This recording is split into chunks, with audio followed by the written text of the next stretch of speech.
Hi, this is Eric Martin with Board Game Geek and News, here with Tony Nitmaki with La Pilette, which I didn't actually. Is that good?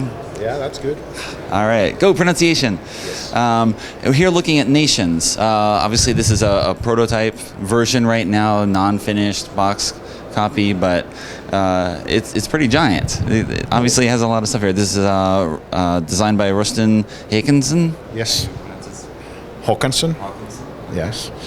Can you give an overview of the game? Just the setting. Obviously, we are nations, I guess. Yes. It's a civilization game, and everybody has their own board, which represents their own nation that you develop in the game and try to make it prosperous.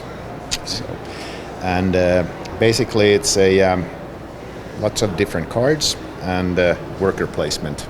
Okay. Is the mechanics. And on one player's turn, one can purchase cards, put them on the board, and then start manning them with the meeples. Mm-hmm. And after the everybody has done their actions, the buildings produce and so on. Okay. And you accumulate all kinds of goods, materials, food, money, victory points, and obviously, surprise, surprise, who got most victory points at the end of the game wins. All right. So what's different about what's new that attracted you to the game that made you want to publish it? Well, it's I guess a German-style game, and basically, apart from the other civilization games, it doesn't have that much direct conflict as far as the war comes. So basically, it's a bit more civil game in that way. So other games that I've played where I didn't like the direct conflict on this. So that's probably major issue for me. But overall, everything worked very seamlessly. So it started to sound like a no-brainer for publishing. So what's the setup over here? Are these different eras that we're going through, or how are these laid out? Yes, basically for each round we set up a line of cards, and from this row you can purchase cards for 1 money, and from this row with 2 money, and from this row with 3 money. And we have different kinds of card types. We have regular buildings, which are usually produce something. We have advisors that you can hire for your nation, and they give you all kinds of bonuses. You can build wonders, and you can conquer colonies. And obviously, you have military units that you can upgrade.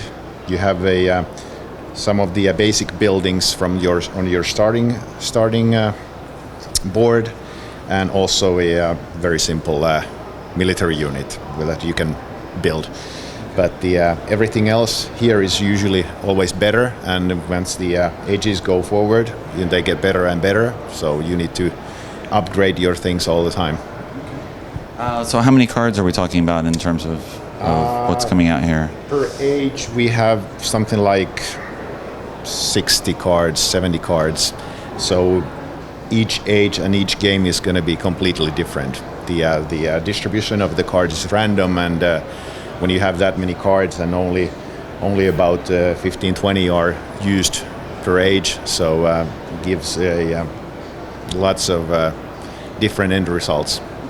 And what were we tracking on the board here? Different elements. We're tracking the military power, stability, accumulated culture, and then we have the markers for the rounds. We have the slots for architects that you need for the building the wonders, and then we have this difficulty level that you can have different difficulties for beginners and experts. So, what changes for that? Is just starting components or other things as well? Basically, you have this weekly allowance. What we call it is at the beginning of each round. So if you're novice, prince level, you get 4 stuff for free, and if you're deity, you get only 1 stuff.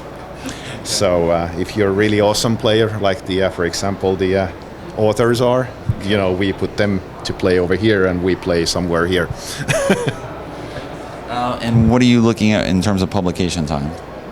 We hope to bring this out for Essen. Okay. So Gen Con is probably too early. We do it if we can, but yeah, it doesn't look good. Is that so? Why Gen Con? Is it more American style game or American audience or? Well, it's basically another major show, and if you can have both, why not? But yeah. And of course, I don't want to. Well, I'm already suggesting. I say I don't want to suggest, but of course, Eclipse has just gone gangbusters for you, and it's been incredibly well received and licensed all over. You don't want to raise expectations for this, or is this? I mean, is this? Well, it's a different game. Okay. Obviously, we feel that it's equally good. It's completely different, and of course, the success of Eclipse gives us a very good position to start. Platform. Exactly. People pay attention at least because they say, "Oh, hey." We certainly hope so. Yeah. Well, good luck. Right. Hope you get everything Thank you done very in time. Maybe I'll see you at Gen Con. Hopefully. Maybe. Right. Okay. Thanks.